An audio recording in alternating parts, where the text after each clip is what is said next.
why would a man who fought apartheid, who helped to found the ANC, form a political party that is now against the party he loved so much? Can you explain to Ghanaians why you did that? Well, it is not a secret that South Africa, historically, was the first country to establish an African political party to fight for freedom. And it had very clear reasons why that was the case. And I think it even went further than South Africa, influenced Africa to a large extent, particularly the countries around South Africa followed what South Africa was doing. And I think the ANC really represented the oppressed people. And we fought for a long time, precisely because South Africa has the biggest number of whites in the African continent. The white influence was quite big. That is why, much as it was the first to establish a national liberation movement, but it was the last to be free. It took many, many years. And then in the process of the fight, we very clearly made it very clear what type of freedom we wanted. We did not just talk about it in general. We went to the people of South Africa and asked them what type of freedom would they want the day we get our independence. And this was discussed by the entire country.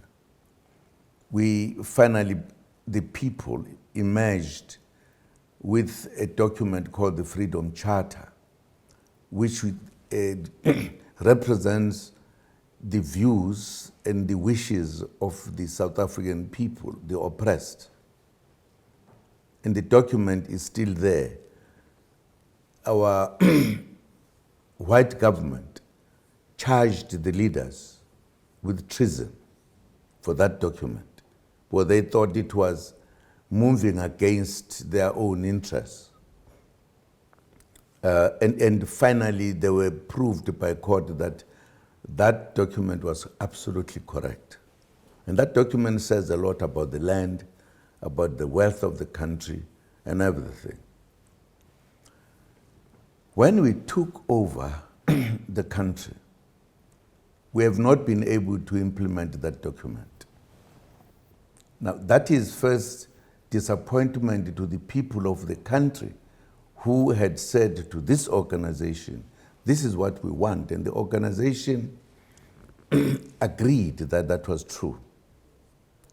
We had a tendency that the manner in which we reached our freedom, which we understood from a different kind of angle, that because there had been such a fight for a long time, we needed to have a kind of negotiations which will allow us to move.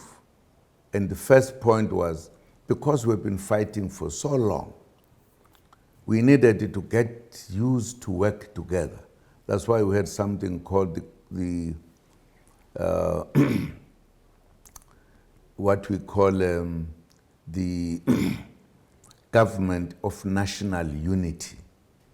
Because we're trying to unite the nation that had been fighting for so many people had died.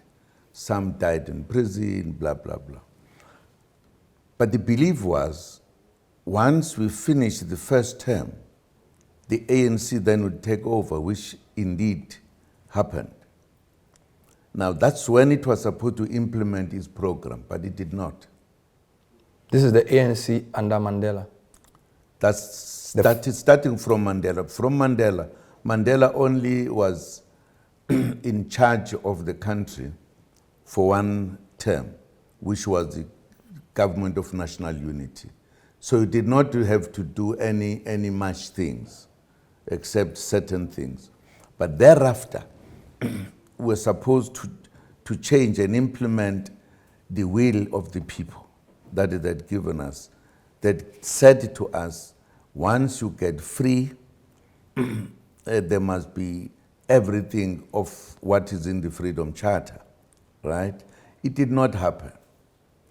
But with time, as we were getting into the third, what is it? 30 years. Yeah, 30 years. We were faced with a situation wherein the situation was deteriorating rather than moving forward. For reasons which are very long to talk about. It was this, that because with time, the leaders who were emerging were no longer just moving slowly, perhaps undermining our policies, etc.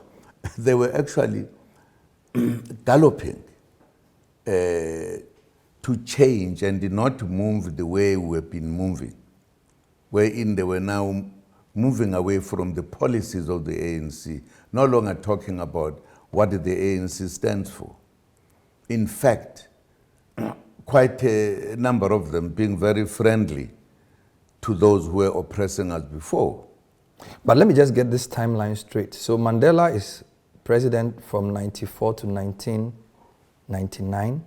Thabo Mbeki takes over from 99 to 2008. There's a 1 year gap with Mr. Motlanthe, and then you come in 2009 to 2018. So you've had a long time. So did this deterioration coincide with your leadership too? Because you said after Mandela's government of national unity, the next government could not implement the charter. So that must have been in Mbeki. So what did you do in your time to implement During my time, I'm sure if you look at the history of our country, you would see what I did.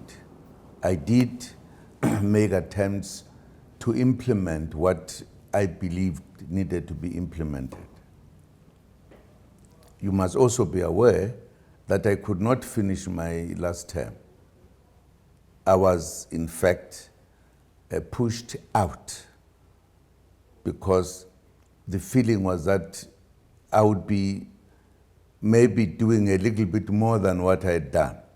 If you're in South Africa, South Africans will tell you what changes were brought during that time, because I was very clear that this is what we stood for, this is what I joined the organization for. But for the fact that I was trying to implement some of the things, it was then that, if you were already maybe a journalist, you'll remember, I was given all the names, all the names by those who were feeling I should not be leading the country. And I finally was forced to resign because I was doing what I believed needed to be done. So I believed that, and I then went back and looked at the organization going down even faster in terms of not doing what it was supposed to be doing as directed by the people of the country.